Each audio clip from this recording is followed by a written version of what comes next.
It's important that you allow the oven to cool completely before any type of cleaning. Once it is cooled, gently rub a soft, damp sponge or cloth along the length of the heating element. Do not use any abrasive cleaning agents. Otherwise, you may damage the metal surface. Cleaning your oven with a 50-50 mix of water and vinegar applied to a microfiber cloth is a natural and gentle way to restore your oven's shine. Now, to clean the splatters, which may have occurred while cooking.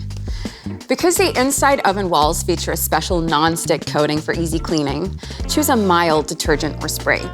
Take a soft, damp cloth and apply the cleaning agent to the cloth, not the oven surface. Again, to avoid damaging the non-stick surface.